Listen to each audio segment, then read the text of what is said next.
Early वैदिक काल जिसको ऋग्वैदिक काल भी कहते हैं, ठीक है। ऋग्वैदिक एज अका अर्ली वैदिक एज। बताओ टाइम पीरियड बताओ।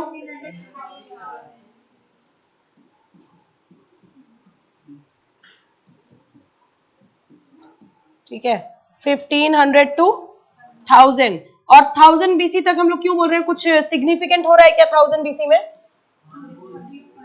हाँ, discovery of iron when approximately 1000 BC में। वैसे तो मैं बता रही हूँ कि a lot of places it was found earlier in 1500 BC only, but काफी ज्यादा पूर्ण यूज इसका जो है स्टार्ट हो जाता है आपका 1000 BC में, यानी लौह की खोज। आविष्कार मत लिखना, ठीक है। और दूसरा बताओ, लेटर वैदिक as that you call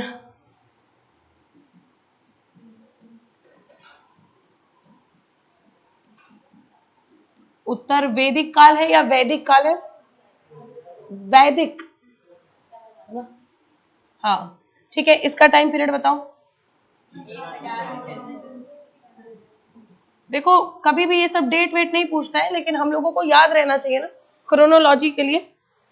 chronology के लिए बहुत इंपॉर्टेंट है कि डेट वेट आपको याद रहना चाहिए, ठीक है। पानी नहीं दिया, अच्छा ठीक है। तो ये हम लोगों को बेसिकली पढ़ना है। अब इसमें एक वर्ड साइड में नोट कर लेना, आज हम लोग सिर्फ नोट्स बनाएंगे और समझेंगे। एक वर्ड नोट करना,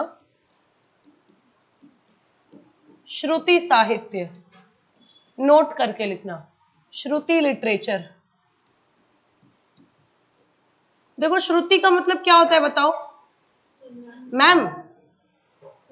श्रुति का मतलब मैम होता है, श्रुति मैम। श्रुति का मतलब होता है सुनना। लेट मी टेल यू, तुम्हारा व्रत तो ओवर हो गया आतिशा, सेफ है यहाँ पे चलो। तो श्रुति मतलब सुनना होता है। लेट मी टेल यू कि हम लोग बोलते हैं कि ऋग्वैदिक काल में, मैंने आप लोगों को ऑलरेडी बताया किस किताब की संरचना की जा रही है, ऋग्वेदा। ऋग्वेदा लिखा जा रहा है, ठीक है। 4 वेद है ना हमारे।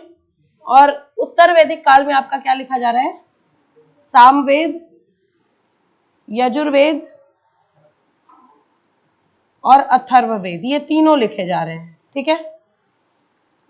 लेकिन जब बात आए लिखने की, ठीक है, तो हम कहते हैं Rigveda was composed during this time. Written नहीं लिखते हैं, कभी मत लिखना कि ऋग्वेदा लिखा गया या Rigveda was written. Rigveda was composed, इसकी संरचना की गई। वॉज कंपोज लिखना या कंपाइल्ड लिखना, यानी कि इसकी संरचना की गई। कहने का मेरा मतलब ये है कि हुआ क्या कि ये ऑलरेडी आपके सोसाइटी में ये सब जो जितने भी ज्ञान है, इसमें ऋग्वेद में आप देखेंगे मंडल में डिवाइडेड है। ये पूरा मंडल मतलब सेक्शंस, यूनिट्स है ना। तो मंडल्स में डिवाइडेड है, चैप्टर्स में डिवाइडेड है, सेक्शन में। और आप देखेंगे कि ऋग्वेदा जो है ना, इसमें जितने भी मंत्र वगैरह दिए गए हैं, इसमें जो भी बातें लिखी गई हैं, है ना, ये सारी की सारी सोसाइटी में ऑलरेडी एग्जिस्ट कर रही थी रूपाली। बस किया क्या है, किसी महान व्यक्ति ने शुरुआत की इसको पेन डाउन करने की, इसको जॉट डाउन, इसको लिखने की। सो इट्स लाइक कि पहले गुरुकुल में सब सुनाया जा रहा था। तुम लोग आओ, मैं तुम लोगों को ओरल क्लासेस दे रही हूँ, तुम सुन रहे हो, तुम सुनते सुनते समझ रहे हो, तुम घर जा रहे हो। But there was a time जब नोट मेकिंग करने लगे इसका, है ना। तो इसीलिए कहा जाता है कि it was not written, it was already there. और ऑलरेडी देयर क्या टपक के थोड़े आया आसमान में से, कभी ना कभी समय दर समय ये ज्ञान बनता गया। और देखो आगे चल करके जब वर्ण सिस्टम के बारे में हम लोग पढ़ेंगे अच्छी तरीके से, तो क्या हुआ कि ऋग्वैदिक एज में, अर्ली वैदिक एज में वर्ण सिस्टम 4 भागों में बटा था ना। कौन कौन से? पहला ब्राह्मण, दूसरा क्षत्रिय, तीसरा वैश्य और चौथा शूद्र। इन चारों ने ऋग्वैदिक काल में तो बड़ा इजी था, फ्लेक्सिबल था, है ना। वंशानुगत था क्या ऋग्वैदिक काल में? वंशानुगत नहीं था, हेरिडेटरी नहीं था। क्या ऋग्वैदिक काल में, अनिकेत मुझे बताओ, ऋग्वैदिक काल में क्या एक ब्राह्मण का बेटा शूद्र बन सकता था? बन सकता था। मैं जब इतना यहाँ पे हिंदी में बोल रही हूँ तो तुम लोगों के भेजे में घुसता क्यों नहीं है? सेलेक्टिव परमिएबल मेम्ब्रेन है, सुनो ध्यान से, ऋग्वेदिक पीरियड जो ये वाला पीरियड है ना 1500 से 1000 बीसी, यहाँ पे बड़ा फ्लेक्सिबल था। आप अपने काम की रुचि के अनुसार अपना चेंज कर सकते हैं प्रोफेशन। ये केवल कार्य प्रणाली का विभाजन था, लेकिन आगे ये कास्ट का विभाजन हो जाएगा आपके लेटर वैदिक पीरियड में। तो जब कास्ट का विभाजन होगा ना लेटर वैदिक में, तो ब्राह्मण और क्षत्रिय, वैश्य और शूद्र को दबाने लग जाएंगे, डोमिनेट करने लग जाएंगे। तो वो लोग, पता है, आप देखो, डोमिनेट करने के लिए एक मास पब्लिक को कुछ सॉलिड तो चाहिए ना, तो इसी वर्ड का यूज करेंगे कि ऋग्वेदा तो हमेशा से सोसाइटी में था, इसको लिखा तो गया नहीं है, it was only penned down, composed. कहां से आई है ये सोसाइटी में? ये आया है, भगवान ने दिया है इसको। भगवान ने साक्षात ब्राह्मणों को ये बताया और कहा कि क्षत्रियों को ये सिखाओ, और कहा कि वैश्य और शूद्र आर नॉट अलाउड, ना ये सीख सकते हैं, ना ये पढ़ सकते हैं, ना ये बोल सकते हैं। ऐसा मैं नहीं कह रही हूं, ऐसा ये लोग कह रहे थे लेटर वैदिक एज में। तो सोचो ये सब बातें हैं, और भाई सही भी बात है, ऋग्वेदा का जो ज्ञान है वो कहाँ से आया? तो आज हम लोग समझ रहे हैं ना कि सोसाइटी में ये चीजें डेवलप होते जाती हैं, लेकिन उस टाइम के लोग भोले भी हुआ करते थे, तो उनको इस बात में जो है बरगलाया गया, भड़काया गया कि जो किंग होता है, जो क्षत्रिय होता है, वो डिवाइन ओरिजिन का होता है। डिवाइन ओरिजिन मतलब भगवान का अंश होता है। और ये जो मैंने वर्ड लिया, इसको कहीं ब्रैकेट में करके लिख लेना।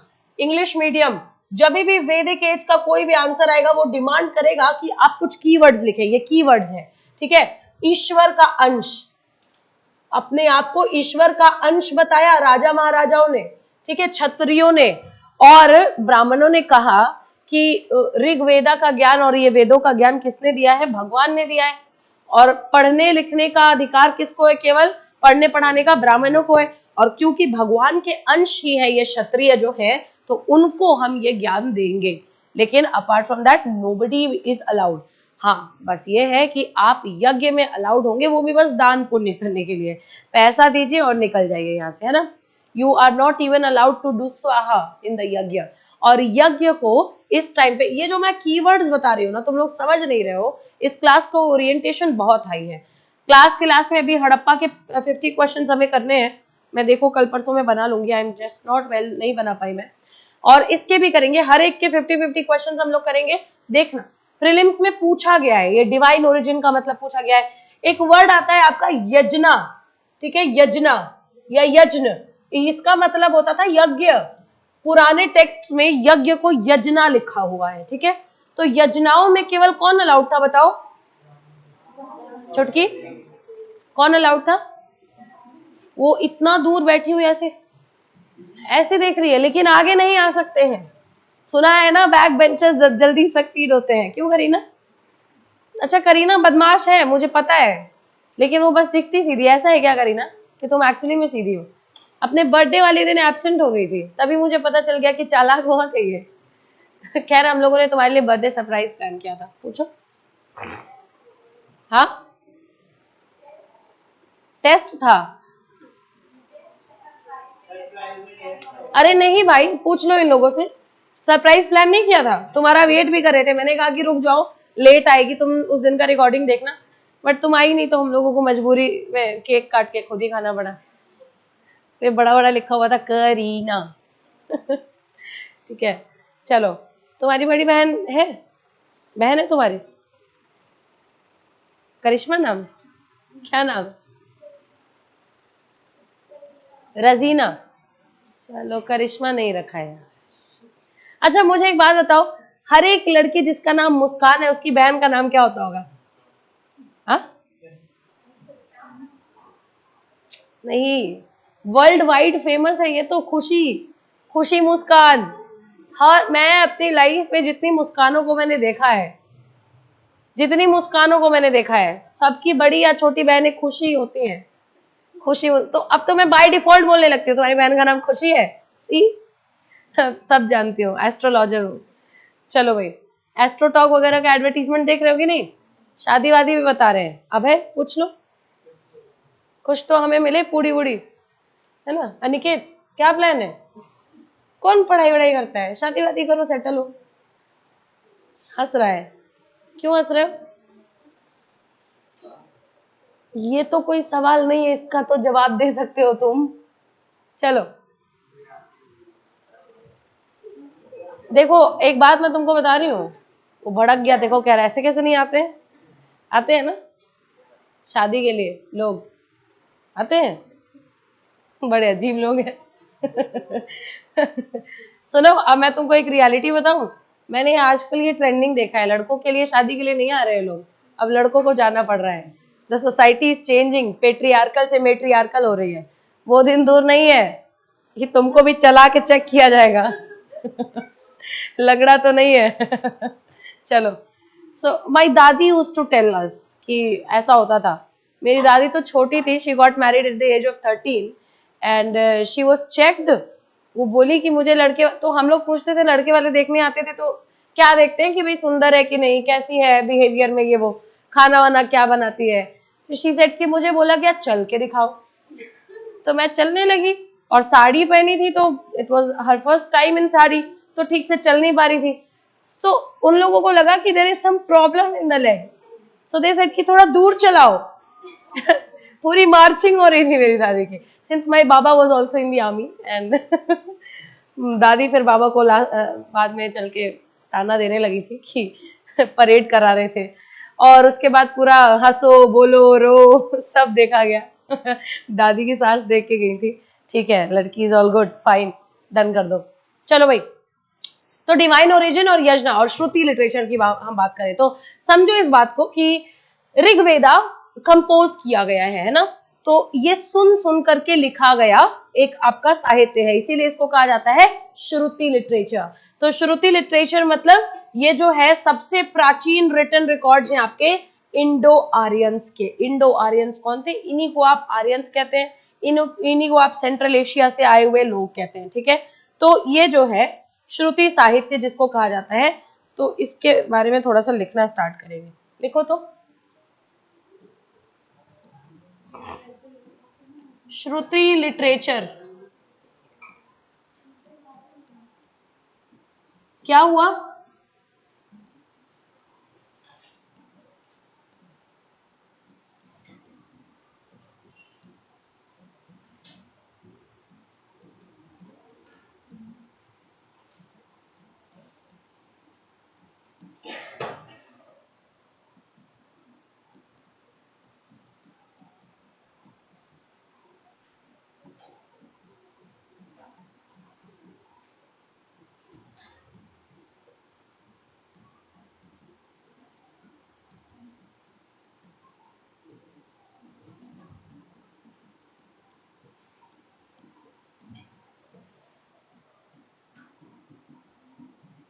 ठीक है, this is it.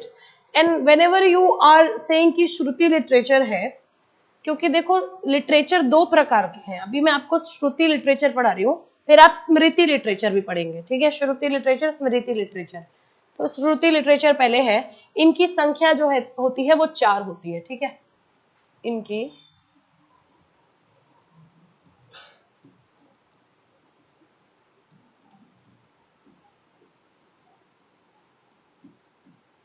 they are 4 in numbers.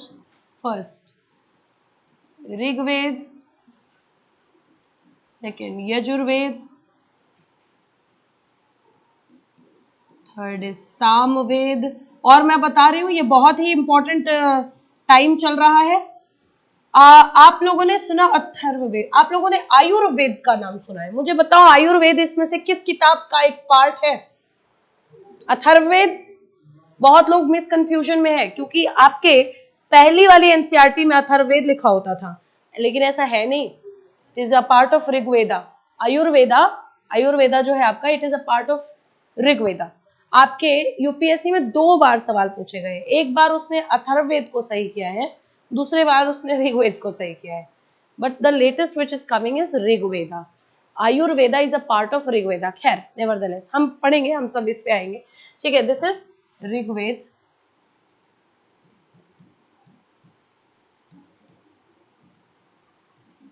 Yajurveda.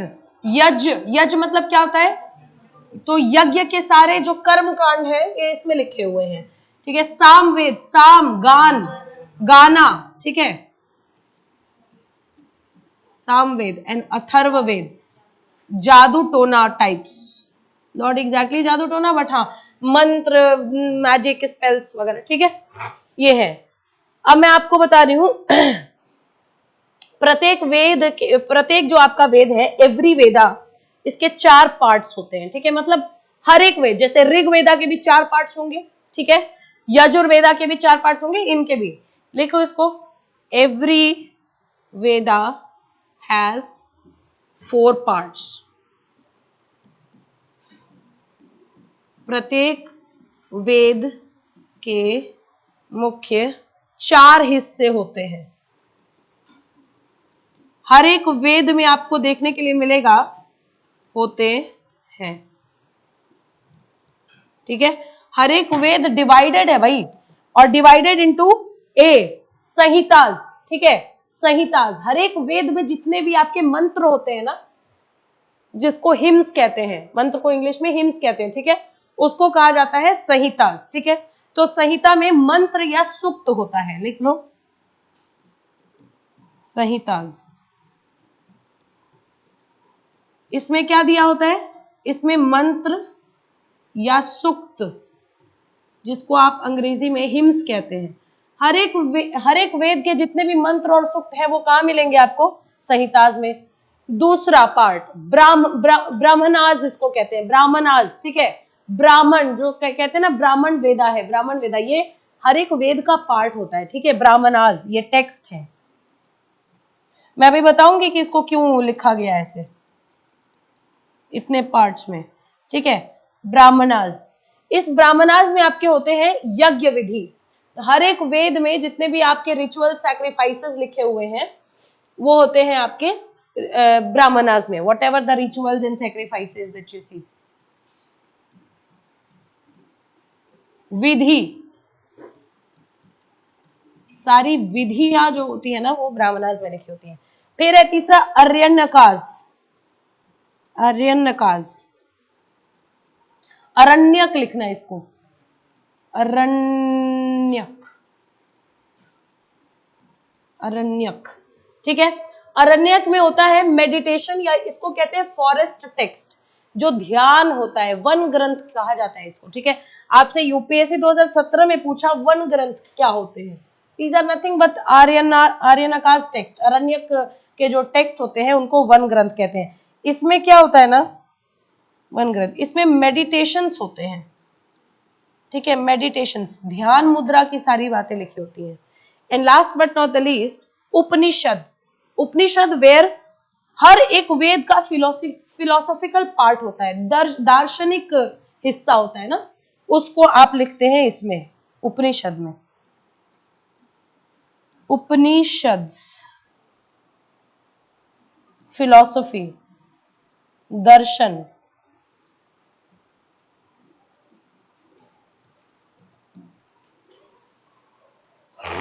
अब लिख लो, उसके बाद फिर मैं समझाती हूँ।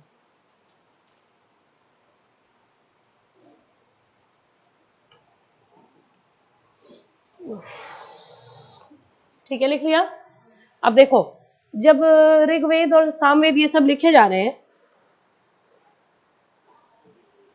तो किस भाषा में लिखे जा रहे हैं, भाषा तो हमने लिखी ही नहीं, संस्कृत में, ठीक है। आज के डेट में मुझे बताओ अपर क्लास की लैंग्वेज क्या होती है, इंग्लिश होती है ना। आप देखेंगे हाई सोसाइटी के पेरेंट्स भी, जैसे हमारे पेरेंट्स तो इंग्लिश आप धीरे धीरे प्लीज और सॉरी और थैंक यू सीख रहे हैं, लेकिन हमारे पेरेंट्स तो, मतलब आपके पेरेंट्स भी रीजनल लैंग्वेज बोलते होंगे। क्यों हंस रहे हो, गाली खाते हो ना घर वालों से, तो किस किस लैंग्वेज में, नहीं गाली खाना मतलब डांट सुनना भैया, डांट भी नहीं सुनते हो तभी ऐसे हो। चलो, तो हमारे पेरेंट्स क्या रीजनल लैंग्वेज में बात करते हैं, है ना। अच्छा, अपर सोसाइटी के पेरेंट्स भी इंग्लिश बोलते हैं, आपने देखा होगा। खैर, upper society in the sense literate families में भी इंग्लिश का प्रचलन आप देखेंगे। तो अगर मैं इंग्लिश और हिंदी डिवाइड करूं तो मुझे बताओ परसेंटेज क्या है इंडिया के लोगों का, 100 में से कितने परसेंटेज लोग हिंदी बोलते हैं और कितने परसेंट इंग्लिश? 75-25, 75 हिंदी बोलते हैं, 75 हिंदी बोलते हैं और 25 इंग्लिश बोलते हैं ना, मतलब अप्रोक्सीमेटली, है ना। तो हमने क्या देखा कि ये जो इंग्लिश लैंग्वेज है ये अपर लैंग्वेज है, ठीक है। आम जनता की भाषा तो हिंदी ही है। ठीक इस टाइम में आप देख रहे हैं अपर क्लास की लैंग्वेज होती थी, कहीं लिख लेना, अपर क्लास वालों की लैंग्वेज होती थी संस्कृत, और आम जनता बोलती थी, कॉमन मैन क्या बोलता था, प्राकृत। कॉमन जनता किस भाषा में बात करती थी, प्राकृत या पाली में, ठीक है, पाली या प्राकृत में। तो अब आप देखेंगे कि ये सारे तो वेदास किस में लिखे गए हैं, संस्कृत में लिखे गए हैं, है ना। So is it very feasible for the middle class और the lower class to understand what is written inside the Vedas? नहीं ना, तभी तो संस्कृत में लिखा जा रहा है। जब पढ़ के समझ लेंगे तो फॉलो कैसे करेंगे, ब्राह्मण क्षत्रिय अलायंस कैसे बनेगा, डोमिनेशन कैसे होगा, क्योंकि ऋग्वेदा में तो कहीं नहीं लिखा हुआ है कि king is the divine origin, है ना। तो लेकिन ये भाई इन लोगों को तो, और ऋग्वेदा में तो ये भी है कि वर्ण सिस्टम जो है कार्य प्रणाली पे आधारित है, वंशानुगत तो है नहीं, तो कैसे आम जनता को बेवकूफ बनाएंगे भाई। तो संस्कृत में लिखा है, लेकिन धीरे धीरे लोगों ने क्या किया, विद्रोह किया, और धीरे धीरे लोग निकल करके आए, वेदों का एक्सप्लेनेशन लिखा अपने तरीके से, ठीक है। सबसे पहले कि कोई ग्रुप निकल करके आया होगा, उसने वेदों के बाद संहिताज लिखी होंगी, ठीक है। चरक संहिता आपने सुना है, पता नहीं कौन कौन सी संहिताज है। तो वो संहिता क्या है, वो सारे वेदों को एक्सप्लेन करने वाली फर्दर टेक्स्ट बुक है। जैसे आपकी एनसीईआरटी के लिए एक स्टैंडर्ड बुक चाहिए आपको, आती है ना जिस्ट विस्ट, तो एनसीईआरटी का कंटेंट और इलाबोरेट करके आपको एक्सप्लेन कर रही है, वैसे ही वेदों का कंटेंट और इलाबोरेट करके संहिता आपको मंत्र मंत्र उसका जो है समझाया करती है, ठीक, कॉमन लैंग्वेजेस में। उसके बाद ब्राह्मणास आए, या ब्राह्मणास टेक्स्ट से आप समझ सकेंगे कि ये ब्राह्मणास कौन थे, ये वो क्लास के लोग थे जो जिन्होंने वेदों का मतलब पूरा का पूरा उल जलूल किया है ब्राह्मणों के किताब में। ब्राह्मणास में इसके पूरे कर्म कांडों को मतलब इस तरीके से लिखा गया कि आम जनता बिलीव करे that Brahmin and Kshatriya are the prominent one. सबने अपने अपने हिसाब से लिखा। फिर कुछ सेगमेंट ऑफ द सोसाइटी नाखुश थी उनसे, भाई अब बोला क्या जा रहा है, फिलॉसफी है पूरी, इस पूरे चैप्टर में बोला जा रहा है कि तुम अगर दान पुण्य नहीं करोगे भगवान तुम पे गुस्सा हो जाएंगे, और ब्राह्मणों को अगर नहीं पूछोगे, अभी भी है स्टिल टुडे, ब्राह्मणों को अगर नहीं पूछोगे क्या, अरे बाहर ओ गॉड तुम लोगों को पता नहीं है, लास्ट ईयर अ गाय केम इनसाइड, मैं वहां आगे ऑफिस में बैठी थी, एक बाबा आ गए मांगने लगे पैसे। मैंने कहा नहीं है बाबा नहीं है। पहले तो मैं बहुत ही ज्यादा अच्छे से बात करती थी, अब इतना मतलब बेवकूफ बन चुकी हूँ ना मैं, that I get irritated very easily. मैंने कहा नहीं है दादा कुछ नहीं है, नहीं है, मैंने तो दिया नहीं। तो वो मुंह में बोल के कुछ जाने लगे, मुझे सुना ही नहीं दिया, गुस्सा तो बहुत आई, लेकिन मैंने कहा कि छोड़ो। सचिन सर भी बैठे हुए थे, उन्होंने कहा अच्छा आइए आइए ले लीजिए 10 का सिक्का। You will not believe what he said, I can not से व्हाट ही सेड। नहीं लिया उसने 10 का सिक्का, लेकिन उसने जो बोला उसके बाद ना सारे ऑफिस के लोगों का मुंह भी बना।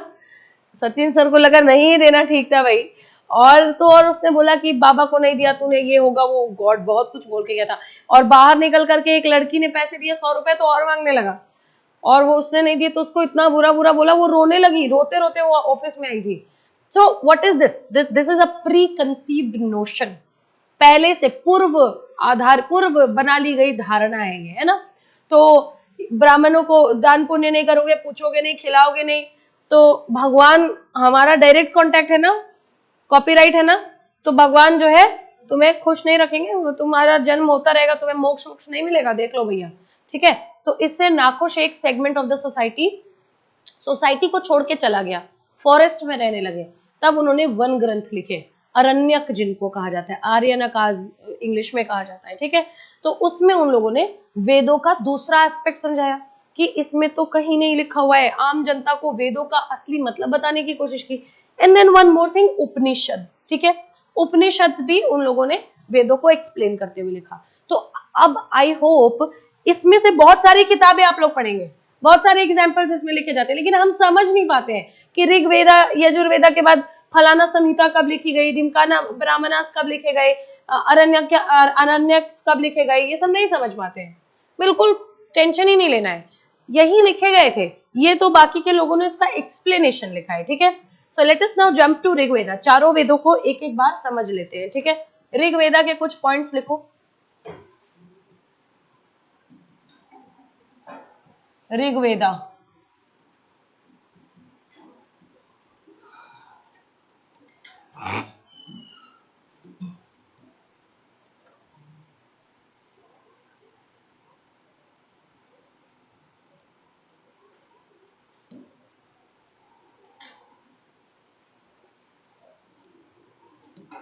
ठीक है। ऋग्वेद को कहा जाता है it is the oldest literature book, oldest literature in the world, विश्व की सबसे प्राचीन साहित्य।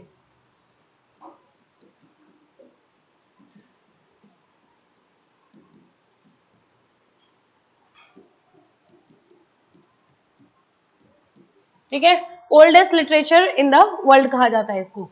अब अगर मैं बताऊं तो लिटरेचर के अलावा भी इसको ओल्डेस्ट रिलीजियस टेक्स्ट भी कहा जाता है, ये भी लिख लो। धार्मिक ग्रंथ इन द वर्ल्ड, सबसे प्राचीन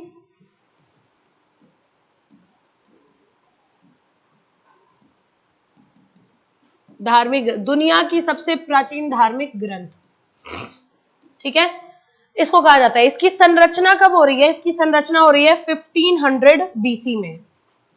कंपोज्ड इन लिखना, संरचना लिखना, रिटन नहीं लिख सकते हैं ना? क्यों नहीं लिख सकते? You now know the answer to it, ठीक है। 1500 बीसी।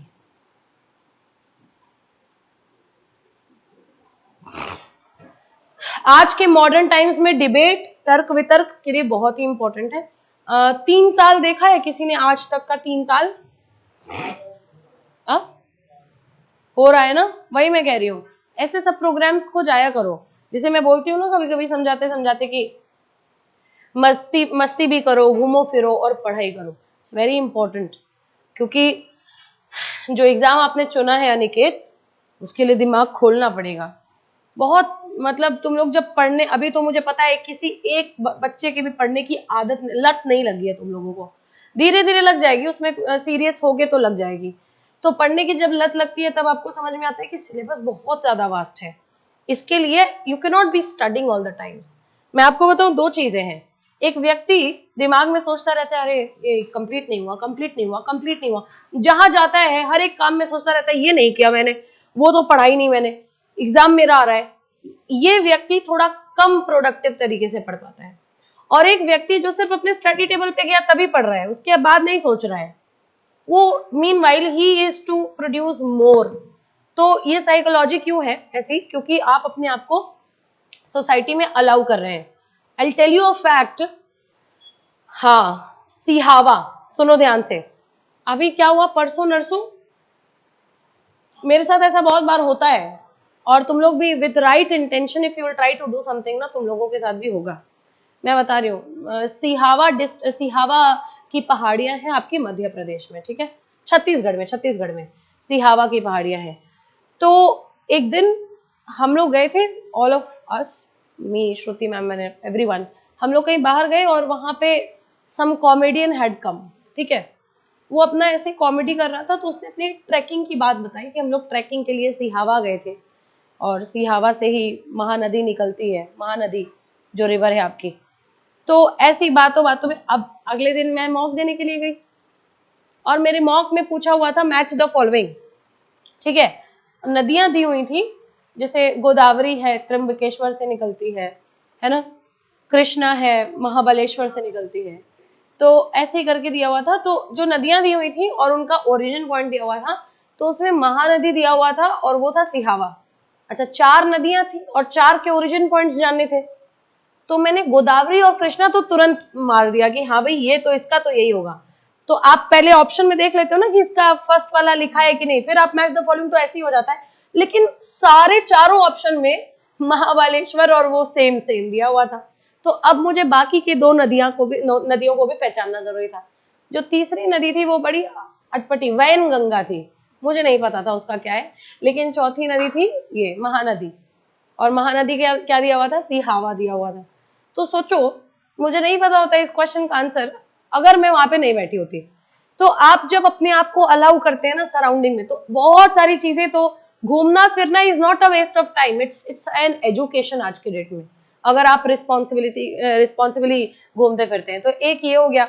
दूसरा क्या था, 2024 का अटेम्प्ट था, जीएस का पेपर था, प्रीलिम्स का। कट ऑफ वाज 92 और 93 एंड आई स्कोर्ड 117।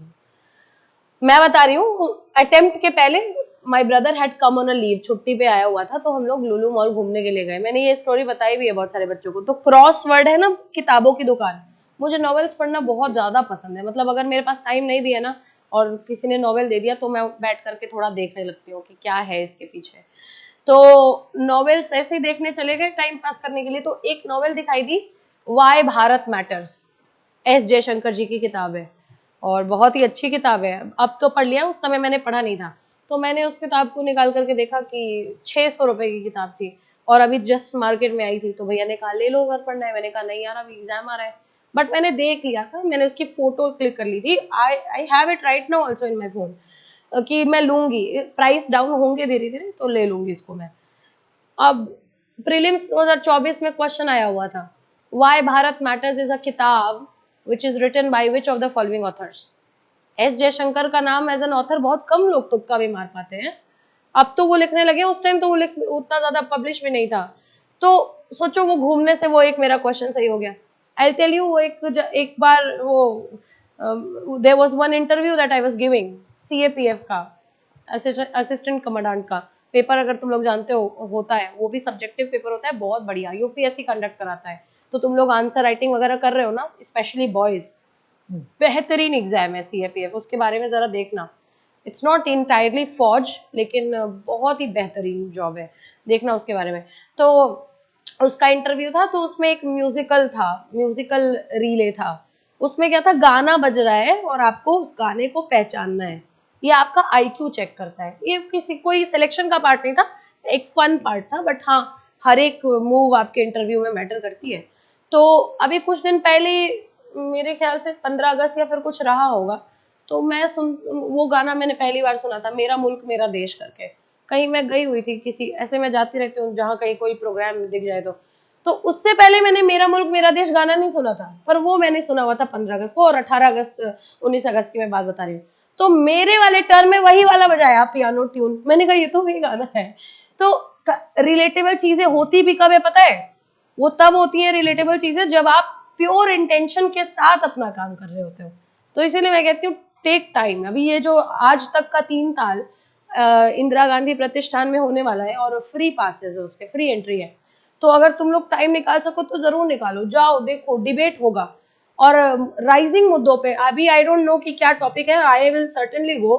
और राइजिंग मुद्दों पर डिबेट हो रहा है, बस you just have to register and you just have to go. आप लोग, क्योंकि अगर रात ज्यादा हो जाती है, you can go with your parents also. और जितना पार्टिसिपेट करोगे ना ऐसे सब, क्या हुआ, अरे मैं जिन उन लोगों की बात कर रही हूँ जो लोग यहाँ, तुम्हारे लिए क्या है, एक्टिंग वालों को ढूंढो। अक्षय कुमार की मूवीज नहीं देखी है तुमने? तो समझ रहे हो ना, जितना हो सके इतना अपने आप को सोसाइटी में पार्टिसिपेट करने की कोशिश करो, you will learn more. Painting करते हैं कुछ, कोई कोई पेंटिंग करता है, करो जितना ज्यादा हो सके, बाय कैनवस, पेंट, ये सब आपके ना दिमाग की फ्लेक्सिबिलिटी को बढ़ाता है, trust me, I am telling you. क्योंकि बहुत सारे बच्चे मुझसे क्लास के बाद आके पूछते हैं कि मैम लर्न नहीं हो रहा है। अरे दिन भर यही सोचोगे कि लर्न करना है, तो लर्न कैसे होगा? Allow your mind to relax, ठीक है? खैर, बहुत रिलैक्स कर लिया तुम लोगों ने, तो समझ रहे हो ना। अब इसका ऋग्वेद का लैंग्वेज लिखो जरा। लैंग्वेज किस लैंग्वेज में लिखा गया था? लैंग्वेज संस्कृत, प्योर संस्कृत में लिखा गया था, ठीक है? All right. ऋग्वेद में आपके कम से कम 1028 मंत्र हैं, ठीक है? ऋग्वेदा का जो बुक है उसको डिवाइड किया गया है, it is divided into 10 mandals. लिख लो, 10 मंडल है इसमें। मंडल यानी यूनिट्स या सेगमेंट्स। 10 मंडल्स है और 1028 मंत्र है इसमें। हिम्स, हिम्स यानी सुक्त, मंत्र भी लिख सकते हो, सूक्त भी लिख सकते हो। ये नंबर, ये काउंटिंग बड़ी इंपॉर्टेंट है। हालांकि यूपीएससी ने 2-3 बार पूछ लिया, अब नहीं पूछेगा, बट यू नेवर नो, है ना। इसमें मैं आपको बताऊं तो पूछा आपसे ये जाता है कि दिए गए भगवान की लिस्ट में से कौन कौन से भगवानों का जिक्र ऋग्वेद में किया गया या नहीं किया गया। तो ये बहुत इंपॉर्टेंट है। ऋग्वेदा के टाइम में जिन भगवान का, वैसे तो ये लोग प्राकृतिक पूजा में विश्वास करते थे, तो प्राकृतिक पूजा में ही इन लोगों ने भगवान का डिवीजन किया, ठीक है। जैसे कि इंद्र, लिखो, नाम लिख लो,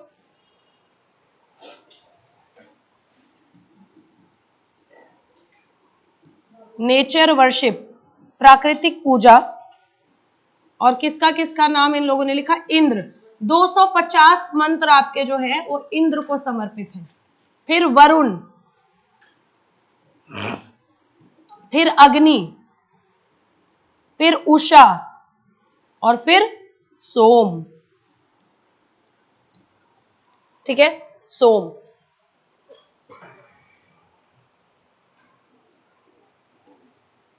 आप देखेंगे कि ये ऋग्वेदा जो है 3 नदियों का नाम मेंशन करता है।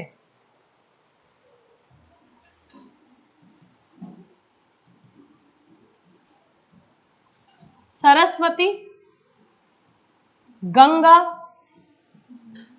यमुना। सब्जेक्टेड टू डिबेट, लेकिन ये मैं आपको लेटेस्ट डेटा दे रही हूं। आप इस डेटा पे बिल्कुल रिलाई कर सकते हैं, ये मेरा डेटा है, I have collected it for my own self, ठीक है।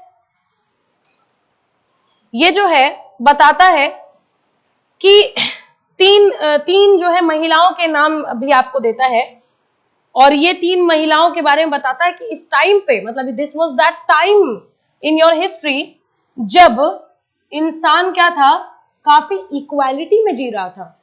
महिलाएं भी पुरुषों की तरह शिक्षा प्राप्त करती थी। कुछ महिलाएं जो काफी ज्यादा आगे थी, वुमेन स्कॉलर्स के नाम जो मेंशन करता है वो लिख लो, पूछ लिया जाता है आपसे कभी कभी।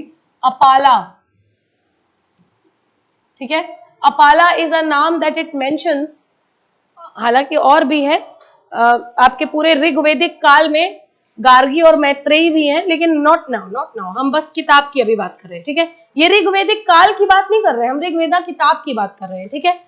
चलो, अपाला है, घोषा है, घोष एक महिला का नाम रहा, घोष, और लोप मुद्रा,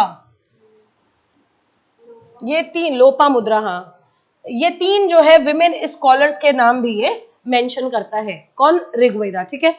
मैं आपको बता दूं, इसी ऋग्वेदा में एक बड़ा ही फेमस मंत्र है, आप जानते हैं, गायत्री मंत्र, है ना, जिसको कि सूर्य देव को समर्पित किया गया है, ठीक है।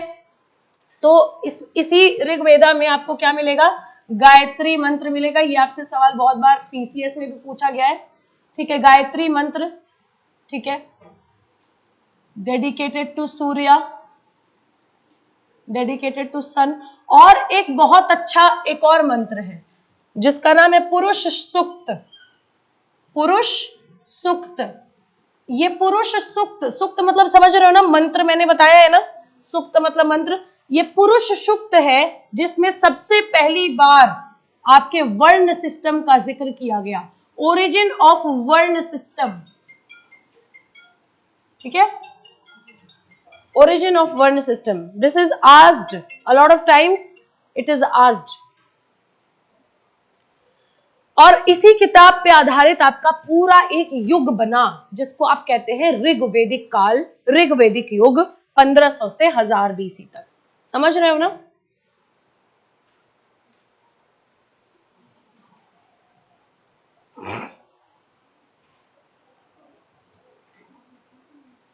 स्त्रियों की अच्छी स्थिति ये जो है दर्शाता है। लोपा मुद्रा, घोषा, अपाला जैसी ऋषिकाएं इसमें जो है मेंशन्ड है, ठीक है। प्रसिद्ध मंत्र 2 है, पुरुष सूक्त जिसमें वर्ण व्यवस्था का उल्लेख है, लिखा है ना, मैं हिंदी के वर्ड्स दे रही हूं, वर्ण व्यवस्था का उल्लेख है पुरुष सूक्त में। और गायत्री मंत्र जो कि सूर्य देवता को समर्पित है, और सूर्य देवता का नाम भी लिख लो, ये आपसे वर्ड्स में पूछा हुआ है। सूर्य देवता को लिखा है सावित्री, साइड में मैं लिख दे रही हूं, सावित्री लिख लेना। सूर्य देवता को सावित्री से डिनोट किया है। और अब यूपीएससी ना मोस्टली आपसे ये वर्ड्स ही पूछ रहा है, क्योंकि कंटेंट अब क्या पूछेगा, उसको पता है कि आप सब पढ़ के आ रहे हैं, उसको पता है that there is a teacher like me. ठीक है, चलो ये हो गया ऋग्वेदा, हो गया ना, लिख लिया ना। सामवेदा पे आ जाते हैं जरा। सामवेदा, सामवेद।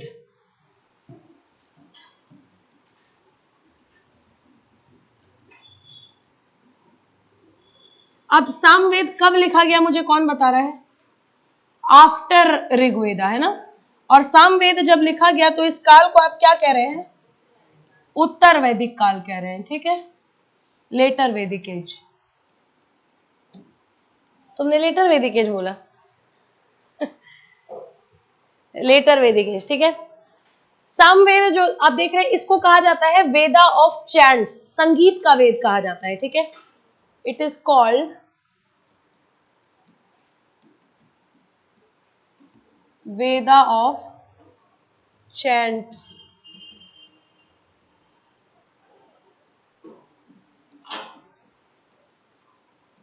संगीत का वेद कहा जाता है। ठीक है, आप देखेंगे कि जितने भी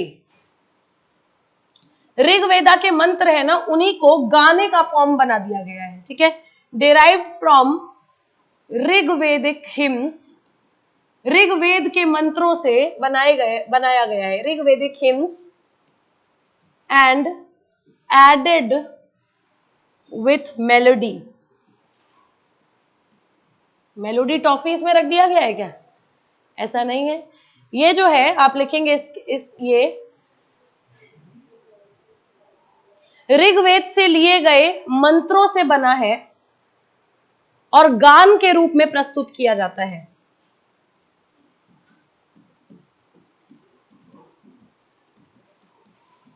मंत्रों से बना गान के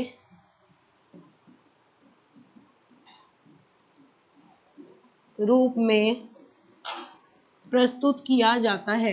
आज हम किताबों के बारे में पढ़ रहे हैं, then we will study about the society, then will be over. हाँ,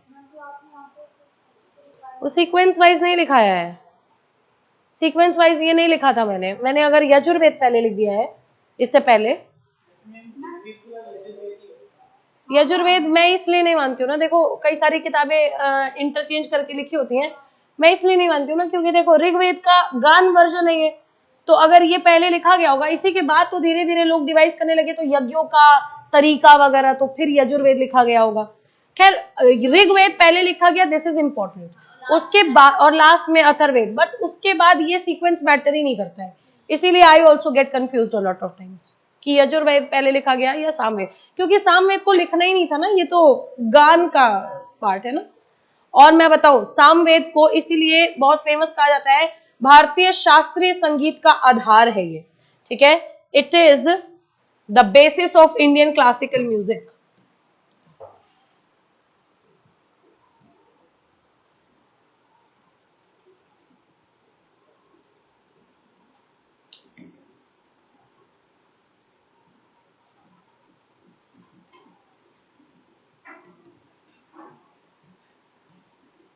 It is the basis of Indian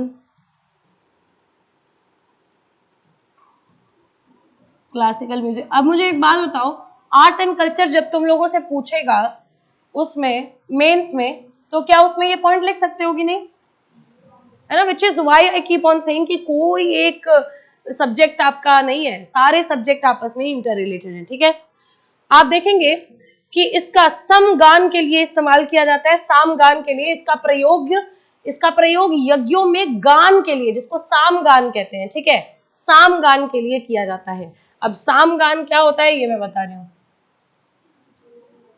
इसका प्रयोग यज्ञों में, अच्छा यज्ञ ऐसे नहीं लिखते, यज्ञों में सामगान के रूप में किया जाता है।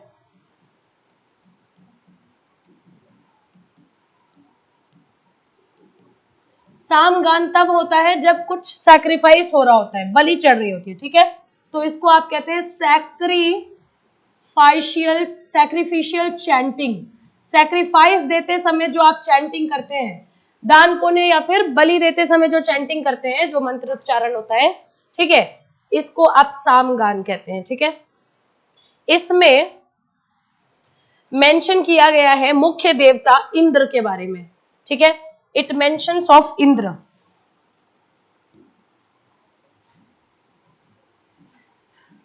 इट मेंशंस इंद्र, और इंद्र के बारे में क्या कहा जाता है? He is the God of thunder. ये जो बिजली बिजली चमकती है, ठीक है, उनके देवता। और यहीं पे मेंशन करता है ड्रिंकिंग ऑफ सोम, सोम रस। ठीक है, ड्रिंकिंग ऑफ सोम यानी एक ऐसा रस है, सोम रस एक ऐसा रस है हाँ, जो हिमालय में आपको पहाड़ी इलाकों में से प्राप्त होता है। And you will not believe that soma ras is today something else. ठीक है, अल्कोहल इट इज। तो ये सोमरस का भी मेंशन आपको यहीं पे देखने के लिए मिलेगा। Whenever you will see Indra के बारे में और सोमरस के बारे में मेंशन है, you always believe the fact कि हम लोग यहाँ पे वेदों के बारे में बात कर रहे हैं। ठीक है, तो this is also very important. मुख्य देवता इनके जो है इंद्र है। फाइन, अब आप इसमें से उपनिषद देखेंगे। इसको यानी सामवेद को एक्सप्लेन करते हुए 2 उपनिषद लिखे गए हैं। ठीक है, 2 उपनिषद रिलेटेड टू सामवेद। बहुत फेमस उपनिषद है, आपसे पूछ लिए जाते हैं। एक छंदोग्य उपनिषद,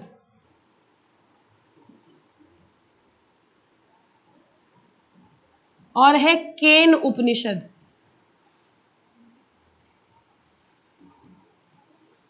छंदोग्य उपनिषद बाकी और भी वेदों को एक्सप्लेन करता है, ऐसा नहीं है।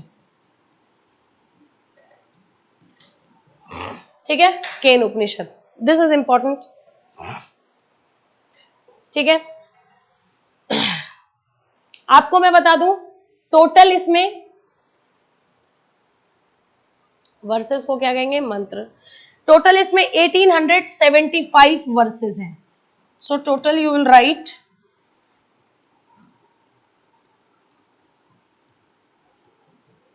वर्सेस को मंत्र ही लिखना, गान वाले मंत्र सारे आपके ऋग्वेद से ही लिए गए हैं, एक्सेप्ट 75 ओरिजिनल मंत्र है इसमें। ठीक है,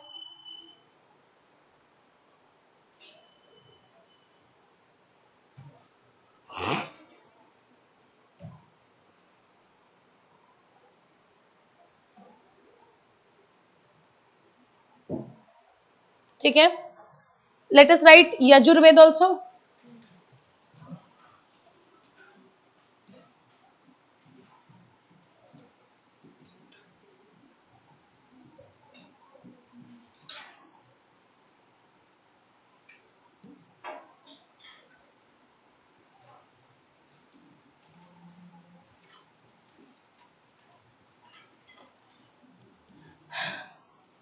यजुर्वेद को यज्ञों का वेद कहा जाता है।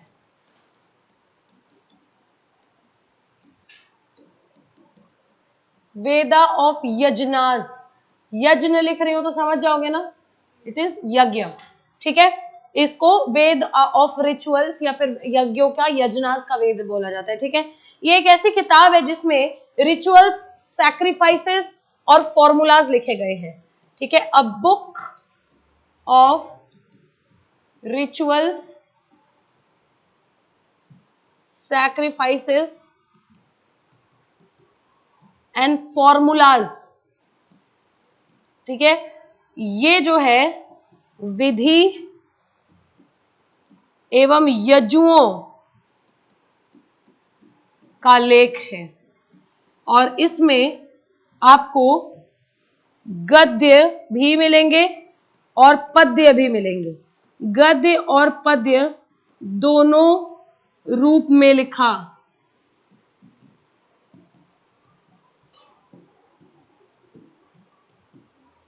ठीक है, यानी कि it is a book which is written both in prose and verse, both इन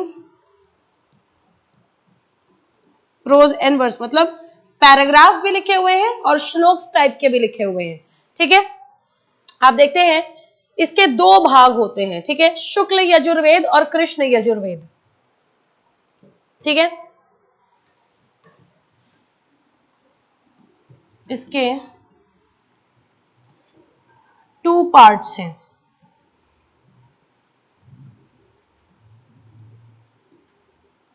शुक्ल यजुर्वेद जो कि श्वेत रंग का है, श्वेत यजुर्वेद भी कहते हैं, और कृष्ण यजुर्वेद,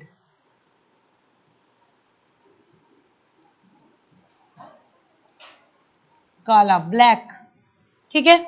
मैं आपको बता दूं कि शुक्ल यजुर्वेद में केवल मंत्र लिखे गए हैं, ओनली हिम्स, और मतलब केवल मंत्र, लिख लो इसको, और कृष्ण यजुर्वेद में हिम्स यानी मंत्र भी लिखे गए हैं और इनका एक्सप्लेनेशन भी लिखा हुआ है, डिटेल भी लिखा हुआ है, व्याख्या भी लिखी हुई है,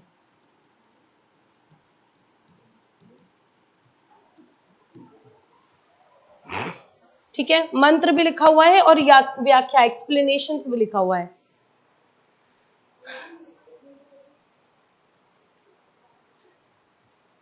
ठीक है, ये बताता है आपको 3 महायज्ञों के बारे में, ठीक है, 3 मेजर यज्ञ जो आप देखेंगे, इन यज्ञों के बारे में आप आगे बहुत पढ़ेंगे और इसीलिए इस वक्त ये चैप्टर बहुत इंपॉर्टेंट है। आप जब देखेंगे कि आगे मगध साम्राज्य पे अशोक जा रहे हैं, बैठ रहे हैं गद्दी पे, या जो बड़े बड़े राजा महाराजा जा रहे हैं, तो वो राजा कहलाने से पहले एक यज्ञ परफॉर्म करते हैं। जब तक आपने वो यज्ञ परफॉर्म नहीं किया, आप राजा कहला ही नहीं सकते हैं, ठीक है। तो 3 तरीके के बड़े यज्ञ होते हैं। एक होता है अश्वमेध यज्ञ, इसका मतलब मैं बता रही हूं, समझ लो।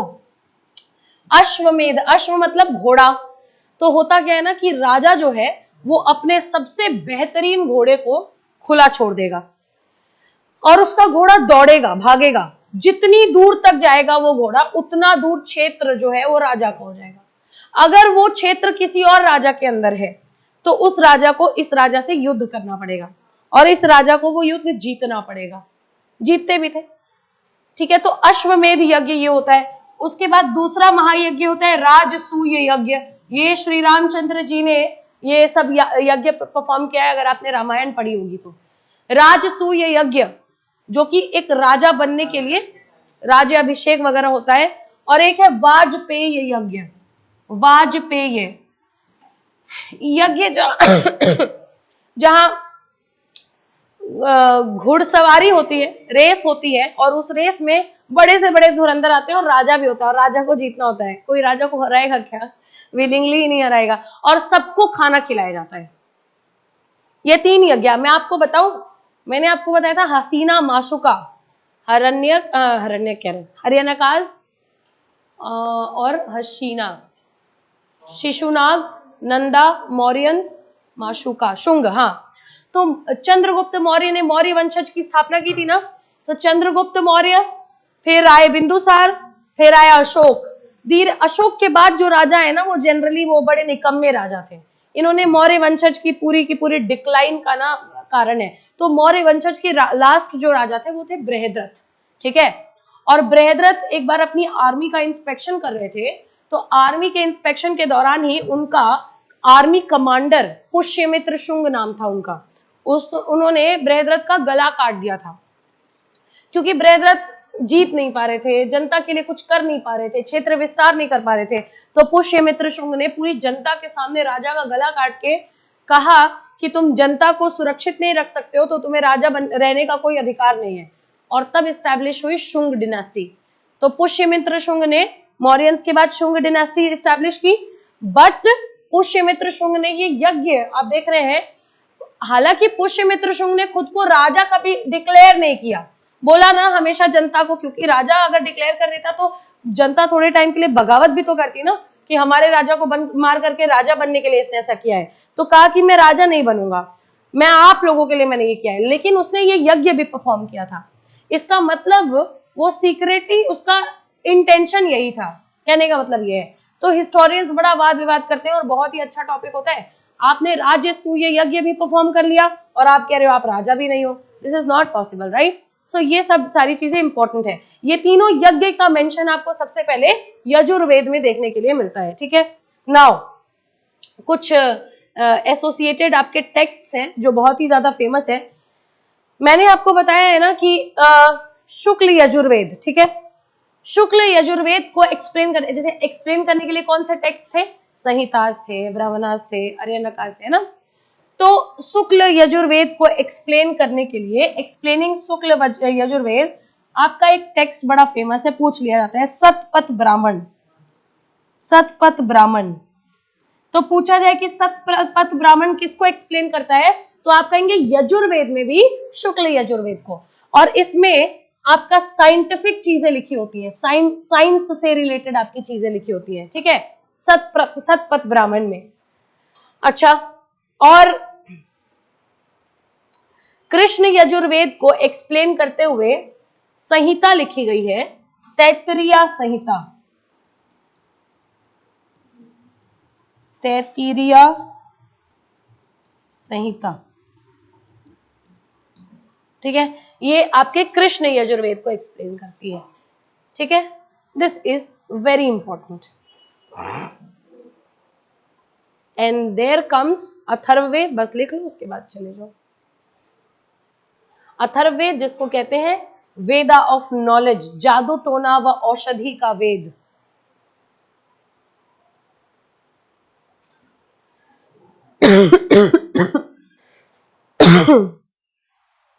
लिख लिया? ये सबने लिख लिया ना? And now let us go and talk about Atharvaveda. देखो, अथर्ववेद में इंडियन मेडिसिन का बहुत ज्ञान लिखा हुआ है, अथर्ववेद। लेकिन और आयुर्वेदा का भी बहुत मेंशन किया गया है इसमें।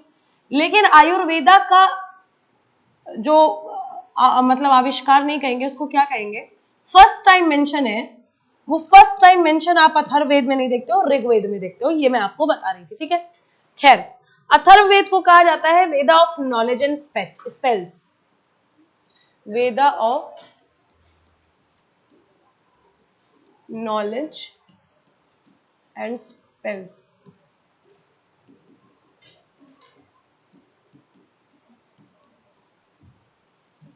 जादू टोना एवं औषधि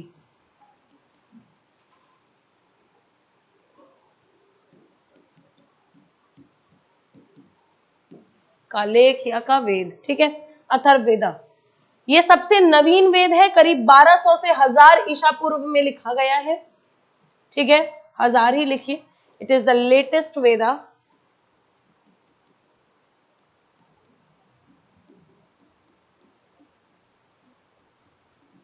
लगभग 1000 बीसी में आपका जो है लिखा गया है। समझ रहे हो ना, 1000 बीसी में लगभग आपका लिखा गया है। आप देखेंगे जो आपके त्रिवेद होते हैं ना, त्रिवेद कौन कौन होता है, ऋग्वेद, सामवेद, यजुर्वेद, त्रिवेद है, उनसे अलग है, इट इज डिफरेंट फ्रॉम त्रिवेदा, ठीक है। इसमें जो है क्या क्या होता है, मैजिक, चार्म्स, हीलिंग और एक्सोर्सिज्म, जादू टोना, मंत्र, औषधियां और रोग निवारण, ठीक है। इट कंटेन्स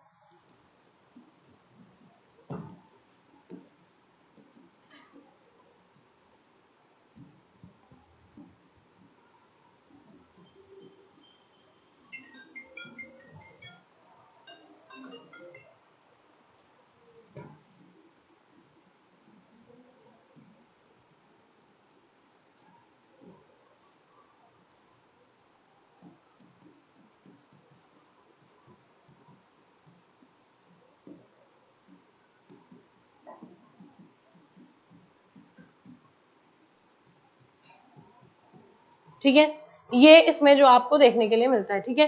दैनिक जीवन की जो समस्याएं होती हैं, जैसे कृषि, विवाहिक समस्याएं आपकी, एग्रीकल्चर जो कि कृषि बताया ही मैंने आपको, हेल्थ यानी स्वास्थ्य से संबंधित, उसके बारे में भी ये बात करता है। It also talks about daily life concerns, ठीक है।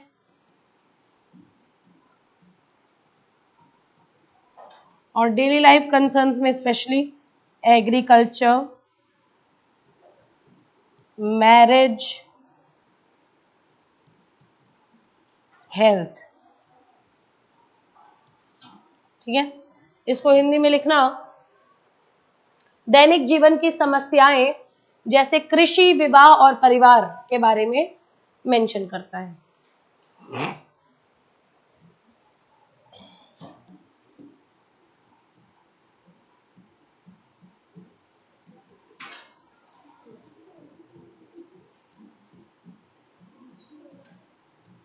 क्या हुआ?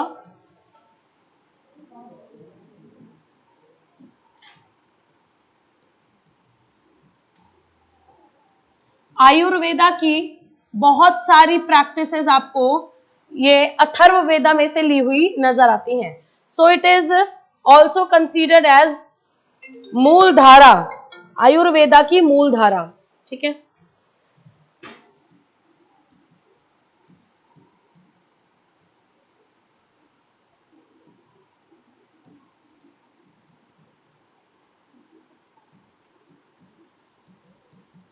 लार्ज बेसिस या लार्ज सोर्स। ठीक है, अथर्ववेद में आपको ये प्रैक्टिसेस देखने के लिए मिलती हैं।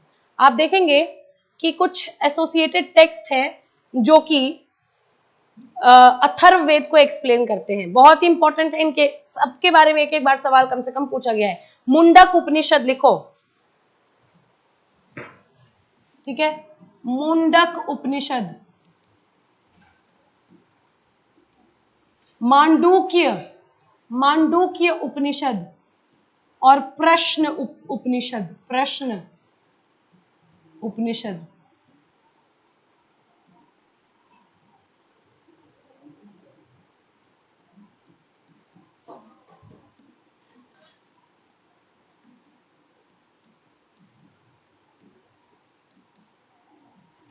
मुंडक उपनिषद, ठीक है, ये कुछ एसोसिएटेड आपकी टेक्स्ट है इससे रिलेटेड, अथर्ववेद से रिलेटेड। ठीक है, ये काफी ज्यादा इंपॉर्टेंट है। मैं आपको बता दूं कि इसमें टोटल आप देख रहे हैं 730 प्रोजेज हैं, गद्य पद्य जिसको कहते हैं, लगभग 6000 मंत्राज हैं। ठीक है, समझ गए ना? एक यूपीएससी का क्वेश्चन है, ये लिख लो, उसके बाद मैं पूछती हूं।